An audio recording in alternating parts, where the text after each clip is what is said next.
There is an event that happens each year. It's an annual event it's called the Battle of New Orleans. This year is the 198th anniversary commemoration.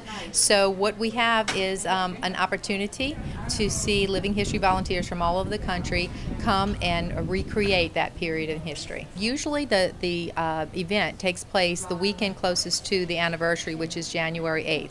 So the National Park Service, the Chalmette Battlefield, was open on Friday, and we had living history volunteers doing encampments for American and British.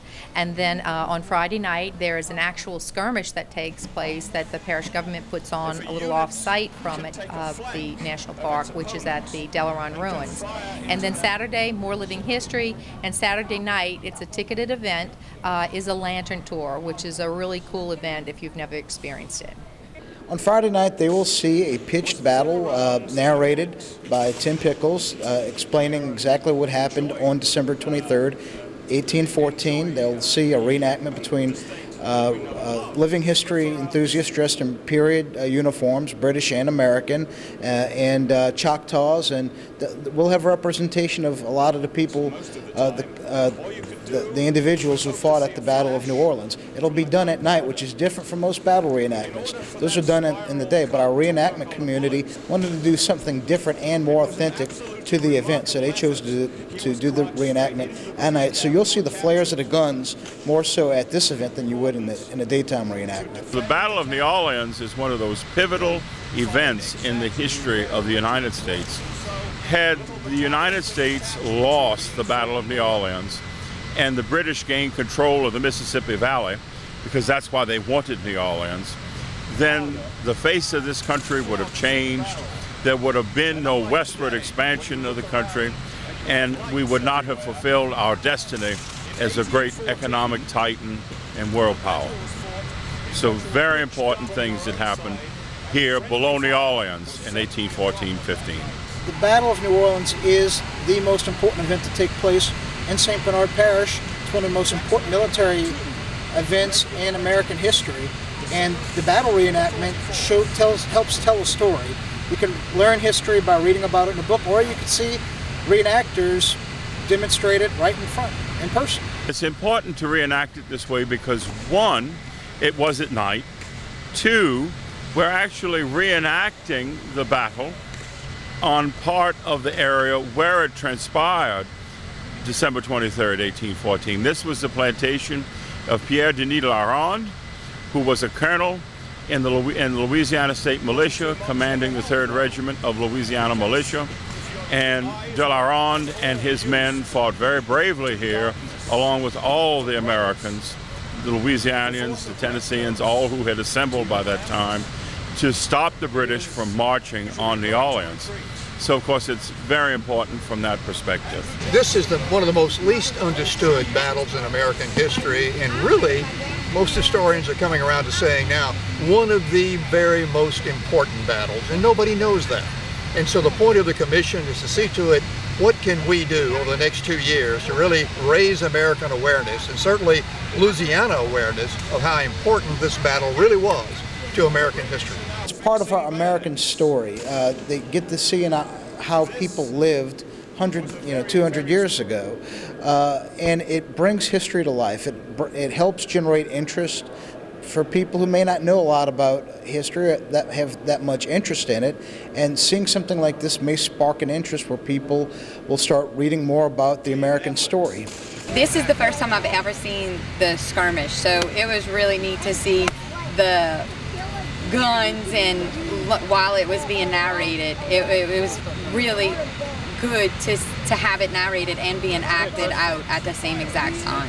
What's interesting is that the skirmish takes place on the Delaron plantation, which is part of the Battle of New Orleans. It's really nice to have something portrayed here in such a historical place. It's really good for children to learn to see it firsthand being reenacted. I think it'll stay in their minds much longer if they see it firsthand than just reading it in a book. It was my first time coming, and my mom told me a lot about it, and I thought that it would be really interesting to see it in real life. And what was your favorite part? At the end, when all the soldiers walked out, and it It was really cool because the guns looked like they were really firing. I took a bunch of pictures to show my class. I made sure I took a certain amount of photos of everything, and tomorrow when we come back, I'm going to take a lot more photos. People have an opportunity to visit the camps of the British and the American reenactors. They'll see musket demonstrations, they'll see cannon demonstrations, they'll see how people lived back then, how they cooked, how they lived in the camps 200 years ago. This is the Camp Followers camp. And the Camp Followers, a lot of people don't realize it, but from Charlemagne and William the Conqueror and Napoleon, women were always in an army camp. It has been, as long as war has existed, women have been on the battlefield. These women camp followers were actually part of the army because they were given a half ration of food, and for the men they cooked for, they got a full ration, but they gave it to the women, and the women cooked for them so they didn't have to cook for themselves.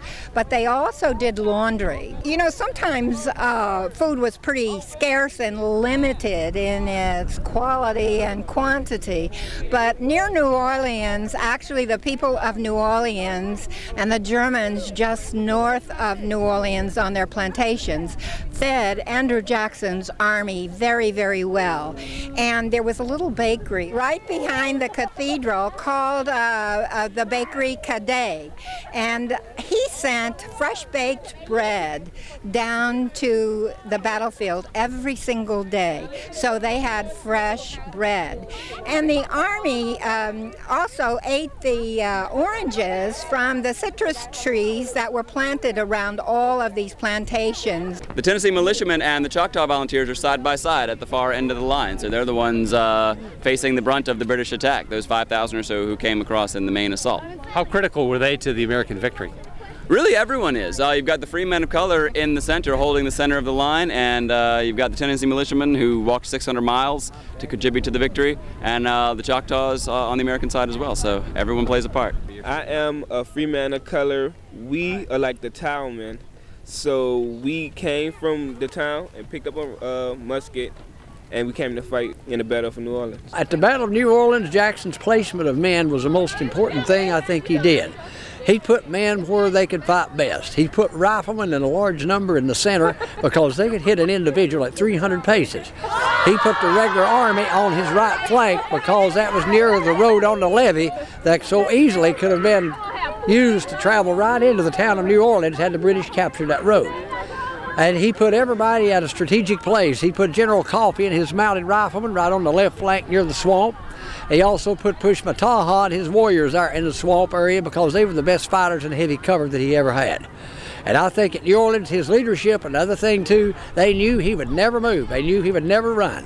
One statement he made to the men was, before the battle ever began, at one point he said, I love you men like brothers, but he said, so help me, I will cut down the first man that runs. He knew if one or two men ran, the whole army might dissolve. The only way he could be sure of keeping integrity on line Jackson was everybody stand their ground, and sir, as far as we know, everybody did, because they lost something like 16 men killed and 67 wounded or missing, and one account says, there's different accounts given, but one account says the British lost probably over 2,000 men. This battle was important to the whole nation. The United States is one of the decisive battles in the formation of the country. It opened up for westward expansion. Had the British won here, they would have locked up the Mississippi and set back westward expansion for the country. So the people here should be proud of the part that the New Orleanians played in defeating the British here, and I say that as an American portraying a British soldier. This battle was critical because the United States had fallen, all except for the victory won here.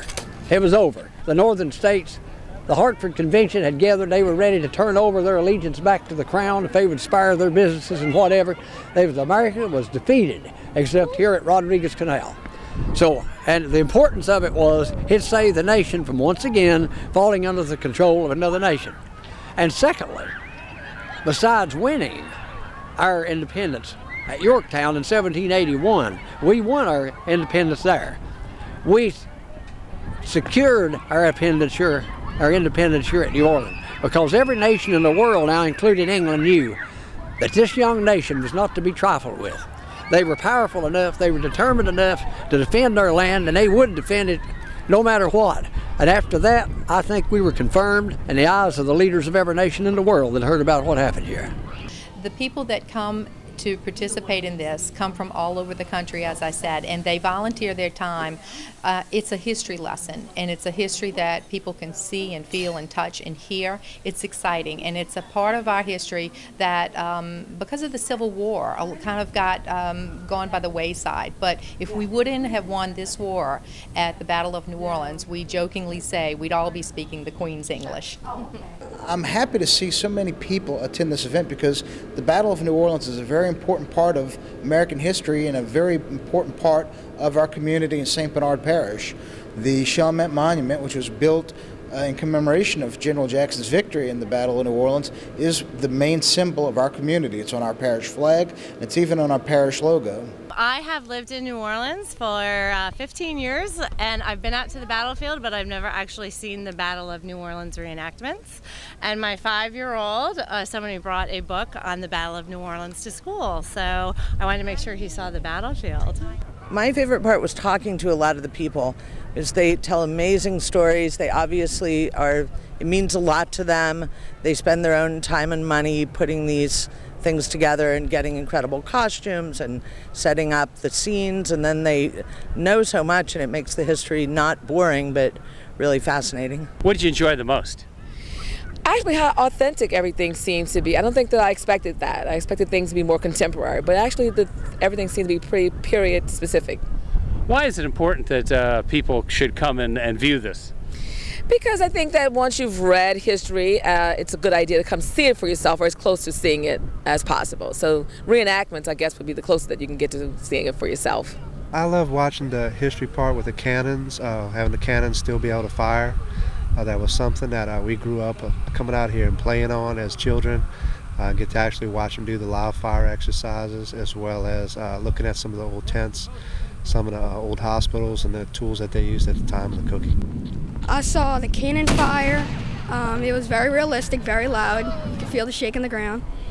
And I could just imagine what it was like back then when they fired 50. My favorite part was meeting the reenactors, and they were so very educated on what they knew and what they were acting. I thought it was fabulous. It was fantastic. It was very real. The cannon firing, my sons enjoyed that the most, just seeing the reenactments of how they operated the cannons and the musket rifles, and getting a chance to talk to some of these volunteers out here. I think the participation of people from the local community, it's really cool to see people come out in support of their community. Seeing the tents and the way people live, as well as a lot of the dress and things like that, and how they had to do food, and the natural reaction of the people that are doing it. They don't appear to be acting per se, they're living it. A lot of what we have is that the children are not always getting the history. It's real easy for people to grow up in the area and not realize the importance of the history that went on in this area. The children get to come out here, especially some of the Boy Scouts and Girl Scout troops, enjoy the history, and they actually get to see what really happened, as opposed to just reading it in a book or having it presented in class. They get to actually experience what the true history of it was. There's so much that you can learn, not only about just the role of, in this war, the United States getting a national identity, but in New Orleans, the city becoming an American city and getting a national identity. And it's a real important lesson about diversity. It is the most diverse military force in American history, accomplishing one of America's greatest military victories. It's a cooperative endeavor between a lot of agencies, St. Bernard Parish government, the National Park Service. We have volunteers that volunteer at our visitors center where the bus shuttles pick up, the school board, the sheriff's office. So it is truly a community event that we do in conjunction with the national park. It's a period of time where history comes alive at the Chalmette battlefield. And for our community, we receive thousands of visitors from all over the country that come to see this event. And in preparation for the 200-year anniversary, which is in 2015, this is a build-up to that very important anniversary date. So we think not only is it an opportunity for us to showcase not only the Chalmette battlefield, but to stop at our visitor center and see all the other historical historical and cultural things there are to do. But it's also a huge economic engine for our community, because when the visitors come, for the most part, they leave their dollars that help our local community. These are all volunteers. They come to us from Illinois, Missouri, Minnesota, Ohio, Los Angeles, Canada. We even have some from the British Isles. And they come to work with the National Park Service, and it's a result of parish government and our community successfully working with the National Park Service, which enables us to have this program. And of course, it's always our pleasure and privilege to receive these people from all over the United States, Canada, and the British Isles here. This is very important. This is something I wanted to come and see it. It's my first time to see it. As we're talking about how can we build this to be a bigger event in the year 2014, December 23rd, and then what can we do about the battle itself on January 8th, 2015. So looking at this is very important to kind of get through and to think about it. We have a commission meeting next week, as a matter of fact, at the Chalmette Battlefield, and we'll be talking about this, what we can do to really enhance it and build off the tremendous enthusiasm and work that's gone into doing this for 11 years. This event is will hopefully build momentum for the bicentennial coming up in 2015, which will be an international event. It's history repeating itself. I think anyone that would come here would enjoy it. It's just fantastic.